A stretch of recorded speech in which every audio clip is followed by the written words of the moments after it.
JEE mains का first attempt start हो गया है बच्चों, और 3 दिन पेपर हो चुके हैं, 22, 23, 24, और 3 दिन में 6 शिफ्ट का पेपर हो चुका है। बहुत सारे बच्चों का फ़ोन और मैसेज आ रहा था कि सर किस टॉपिक से रिलेटिवली ज़्यादा क्वेश्चन पूछे जा रहे हैं, किससे कम हैं, किन टॉपिक्स पे ज़्यादा फोकस करना चाहिए, किन पे कम करना चाहिए। और स्पेशली जिन बच्चों का पेपर 28 और 29 का है, उन बच्चों के काफ़ी फ़ोन और मैसेज आए कि सर आप एक बार एनालिसिस बता देते तो हमें हेल्प मिल जाती। तो पिछले 3 दिनों में जो पेपर हुआ, बच्चों से बात की गई, उनसे रिव्यू लिया गया, एनालिसिस की गई, और एनालिसिस करने के बाद बच्चों के रिव्यू के बेसिस पे जैसा उन्होंने बताया उसके बेसिस पे हमने एनालाइज करके किस टॉपिक से कितने क्वेश्चन पूछे जा रहे हैं वो आपके सामने लाया हूँ, जिससे कि जिन बच्चों को 28 और 29 को पेपर देना है उनको फ़ायदा हो सके। ठीक है, और हालांकि फ़ायदा तो सबको होगा जिनको आगे भी सेकेंड शिफ्ट में एग्ज़ाम देना है, सेकेंड अटेम्प्ट में एग्ज़ाम देना है, ठीक ना। तो एक एनालिसिस आपके सामने बच्चों, जो चैप्टर वाइज है, किस चैप्टर से कितने क्वेश्चन पूछे गए हैं, तो एक आइडिया आपको लग जाएगी कि किन टॉपिक्स पे हमें ज़्यादा फोकस करना चाहिए रिवीजन करते टाइम, ठीक ना। जैसे पहला टॉपिक है unit and dimension and vector, दोनों को मिला दें तो पिछले 6 पेपर में, 6 शिफ्ट में 6 पेपर हुए हैं, 6 पेपर का मिला के बच्चों से बात करने के बाद पता चला टोटल 5 क्वेश्चन आए हुए हैं। तो इसका मतलब ये मान सकते हो कि ऑन एंड एवरेज पर पेपर एक क्वेश्चन है। इसमें से भी वेक्टर से रिलेटिवली कम क्वेश्चन पूछे गए हैं, यूनिट एंड डायमेंशन से ज़्यादा क्वेश्चन पूछे गए हैं, और कुछ पेपर ऐसे भी देखे गए बच्चों जिसमें एक ही पेपर में यूनिट एंड डायमेंशन के 2-2 क्वेश्चन थे। ठीक है, तो ऑन एंड एवरेज हम ये मान सकते हैं कि हर एक पेपर में लगभग एक क्वेश्चन पूछा गया है। तो ये मान के चलना कि एक क्वेश्चन आएगा। आसान टॉपिक है, अगर थोड़ा सा पढ़ा है ढंग से तो आराम से आप क्वेश्चन कर पाओगे। दूसरा टॉपिक है बच्चों काइनेमेटिक्स। काइनेमेटिक्स में 1D और 2D मिला के टोटल अब तक 5 क्वेश्चन देखे गए हैं। ठीक है, इसमें भी स्पेशली प्रोजेक्टाइल मोशन के क्वेश्चन कई बार पूछे गए हैं। ठीक है, ग्राउंड टू ग्राउंड जो प्रोजेक्टाइल होता है, इनिशियल काइनेटिक एनर्जी दे रखा है तो फाइनल काइनेटिक एनर्जी पूछ लिया, एक बार इनिशियल और फाइनल का डिफरेंस पूछ लिया था। तो इस तरीके के क्वेश्चन पूछे गए हैं। तो काइनेमेटिक्स से टोटल 5 क्वेश्चन, ये मान सकते हो कि पर पेपर एक क्वेश्चन है। 1D मोशन के भी कुछ क्वेश्चन पूछे गए हैं, जैसे पोजीशन दे करके वेलोसिटी पूछ लिया था, एक बार एरिया से रिलेटेड क्वेश्चन पूछ लिया था, ठीक ना। तो पर पेपर एक क्वेश्चन ऑन एंड एवरेज मान सकते हो, तो ये मान के चलेंगे कि एक क्वेश्चन आएगा। एनएलएम और फ्रिक्शन की बात करें तब तक बच्चों से जो बात की गई है उसके बेसिस पे एनएलएम और फ्रिक्शन का प्योर क्वेश्चन कोई देखने को नहीं मिला है बच्चों। अब तक एक भी क्वेश्चन देखने को नहीं मिला है, तो इससे क्वेश्चन कम पूछे गए क्या, इस बार तो पूछे ही नहीं गए, मान के चलो, ठीक ना। सर्कुलर मोशन से भी 6 पेपर में बस 2 क्वेश्चन पूछे गए हैं, मतलब 4 पेपर में तो क्वेश्चन आए ही नहीं थे सर्कुलर के। ठीक है, ये मान के चलो इससे भी क्वेश्चन बहुत कम पूछे जा रहे हैं, आपके पेपर में आ भी सकता है नहीं भी आ सकता है। ठीक, वर्क पावर एनर्जी से 6 क्वेश्चन पूछे जा चुके हैं, ये मान सकते हो कि पर पेपर एक क्वेश्चन पूछा जा रहा है। ठीक है, तो वर्क पावर एनर्जी से एक क्वेश्चन मान के चलो आ रहा है पर पेपर। सेंटर ऑफ मास इस बार पूरा ही गायब है, अब तक एक क्वेश्चन पूछा गया है किसी पेपर में, बाकी जितने भी पेपर हुए हैं 6 में से 5 पेपर में सेंटर ऑफ मास का क्वेश्चन देखने को मिला ही नहीं है, ठीक ना। तो यहाँ से सेंटर ऑफ मास हो गया, एनएलएम फ्रिक्शन हो गया, सर्कुलर हो गया, इनसे तो लगभग नेग्लिजिबल क्वेश्चन पूछे गए हैं। ठीक है, रोटेशन मोशन से अब तक टोटल 6 क्वेश्चन देखने को मिले हैं, ये मान सकते हो पर पेपर एक क्वेश्चन है। एक आध पेपर ऐसे भी थे जिसमें 2-2 क्वेश्चन देखने को मिले थे रोटेशन के। रोटेशन में स्पेशली अगर हम बात करें तो इंक्लाइंड प्लेन पे जो रोलिंग होती है उससे रिलेटेड क्वेश्चन कई बार पूछा जा चुका है। ठीक है, उसके अलावा रोलिंग के केस में ट्रांसलेशनल और रोटेशनल काइनेटिक एनर्जी का रेशियो देखने को मिला है, उससे रिलेटेड क्वेश्चन आ चुका है। और टॉर्क का क्वेश्चन आया है, R क्रॉस F पे बेस्ड पोजीशन दे रखा है, फोर्स दे रखा है, तो किसी पॉइंट या ओरिजिन के अबाउट टॉर्क बताओ, तो उससे रिलेटेड क्वेश्चन पूछा गया है। तो रोटेशन मान सकते हो बेटा एक क्वेश्चन आएगा। ठीक है, इलास्टिसिटी, हीट, केटीजी, थर्मोडायनेमिक्स, ये मिला के टोटल अब तक 12 से 13 क्वेश्चन देखने को मिले हैं। ये एनटीए का पहले भी फेवरेट टॉपिक था, पहले भी इससे क्वेश्चन खूब पूछे जाते थे, इस बार भी पूछे जा रहे हैं। ये मान के चलो ऑन एंड एवरेज 2 क्वेश्चन तो आएंगे ही आएंगे, एक आध पेपर में 2 से ज़्यादा क्वेश्चन भी पूछे गए हैं। ठीक है, तो इनको स्पेशली कर लेना, आसान टॉपिक हैं, पहले भी बोला जाता था, आई होप हमारे सारे बच्चे कर चुके होंगे इसको अच्छे से। अगर आप रिवाइज कर रहे हो तो इसको ज़रूर अच्छे से रिवाइज कर लेना, क्योंकि ये मान के चलो 2 क्वेश्चन तो आएंगे ही आएंगे, किसी पेपर में 3 भी हो सकते हैं। ठीक है, इस बार यार फ्लूइड से क्वेश्चन खूब पूछे जा रहे हैं। फ्लूइड मैकेनिक्स से सरफेस टेंशन के क्वेश्चन कई बार आ चुके हैं। एक बार तो फ्लूइड मैकेनिक्स में एक बॉडी डाल के उसको ऑसिलेट भी करा दिया था, उसके एसएचएम के टाइम पीरियड से रिलेटेड क्वेश्चन था। फिर बॉइंट फोर्स से रिलेटेड भी क्वेश्चन है। तो मैकेनिक्स की बात करें तो मैकेनिक्स में सबसे ज़्यादा क्वेश्चन पूछे गए फ्लूइड मैकेनिक्स से।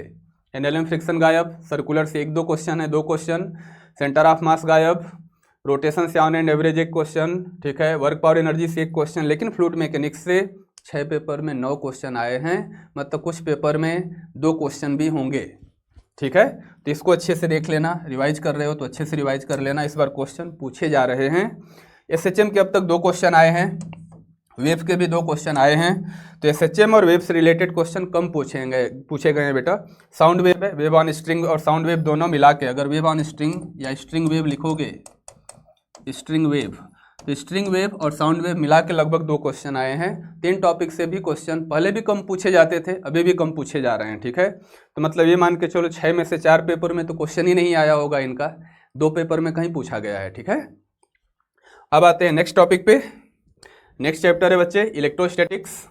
इलेक्ट्रोस्टैटिक्स से अब तक 10 क्वेश्चन पूछे जा चुके हैं 6 पेपर में, ठीक है। तो ये मान के चलो जो कुछ पेपर में 1 क्वेश्चन आए होंगे, कुछ पेपर में 2 क्वेश्चन आए होंगे, तो ऑन एन एवरेज हम ये मान के चलेंगे कि 2 क्वेश्चन आ सकते हैं। तो इस पर रिवीजन अच्छे से करना अगर रिवाइज कर रहे हो तो।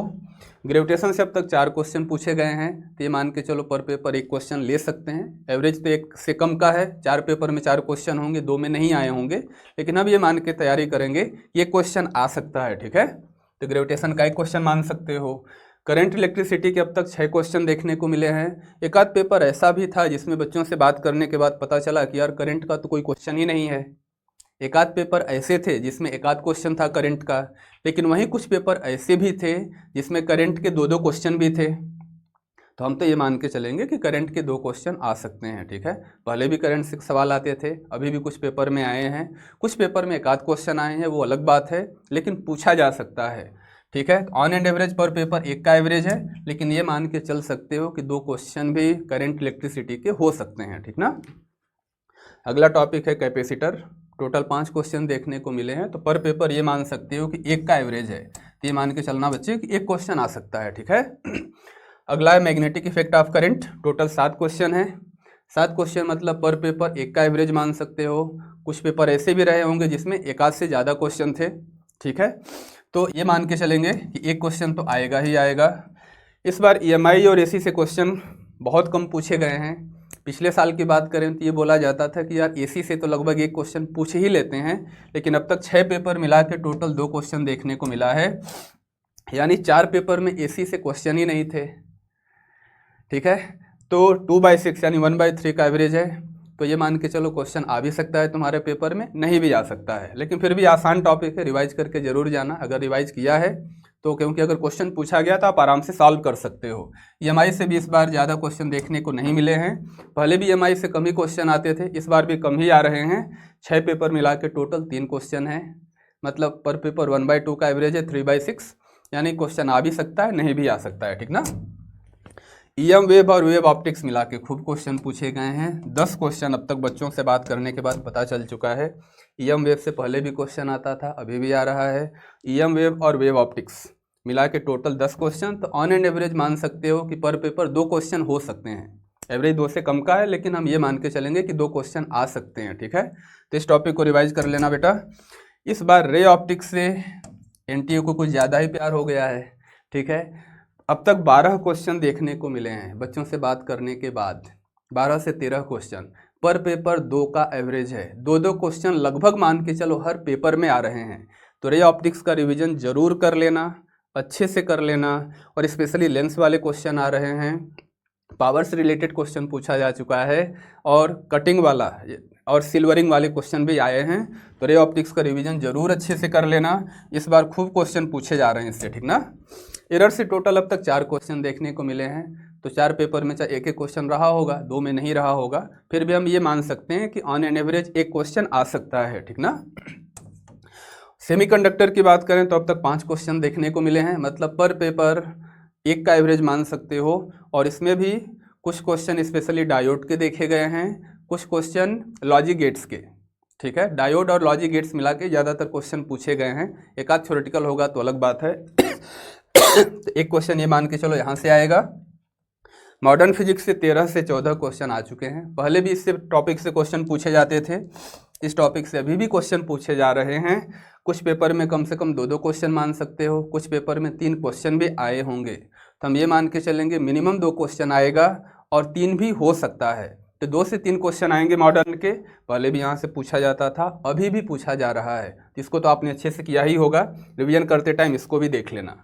तो कुल मिला जुला के बच्चों एक एनालिसिस थी, और मैं उम्मीद करता हूँ जिन बच्चों का पेपर 28 और 29 को होने वाला है, इन चीज़ों को अगर आप ध्यान से देखते हो तो अगर रिवाइज करना है तो किन टॉपिक पे स्पेशली फोकस करना है ये ज़रूर ध्यान रखना। जैसे रे ऑप्टिक्स हो गया, हीट एंड थर्मो वाला पोर्शन हो गया, करंट इलेक्ट्रिसिटी हो गया, उसके अलावा मॉडर्न फिजिक्स हो गई, EM wave and wave optics वाला पोर्शन हो गया। मैकेनिक्स की बात करें तो मैकेनिक्स में फ्लूइड मैकेनिक्स जरूर रिवाइज कर लेना इस बार, क्योंकि उससे ज़्यादा क्वेश्चन पूछे गए हैं। ठीक है, तो आई होप इस एनालिसिस से आपको फ़ायदा होगी। अच्छे से तैयारी करिए और अच्छे से पेपर दीजिए, कॉन्फिडेंस आप बनाए रखना। कॉन्फिडेंस के साथ अगर पेपर दोगे तो मैं उम्मीद करता हूँ तुम्हारा पेपर ज़रूर अच्छा होगा। और पिछले साल के कंपैरिजन में पेपर का लेवल फिजिक्स के हिसाब से बात करें थोड़ा सा अप है, टफ तो नहीं बोल सकते लेकिन मॉडरेट साइड में है। तो ये दिमाग में रख के जाना कि 2-4 क्वेश्चन ऐसे मिल सकते हैं जिसमें अच्छी खासी कैलकुलेशन हो सकती है या कंसेप्चुअल हो सकते हैं। तो ऐसे क्वेश्चन पिछले पेपर में भी आए हैं, आगे भी आ सकते हैं। तो इस बात को दिमाग में रख के ही आप तैयारी करना, कॉन्फिडेंट होकर पेपर देना। मुझे पूरा भरोसा है आप अच्छा करके आओगे। All the best.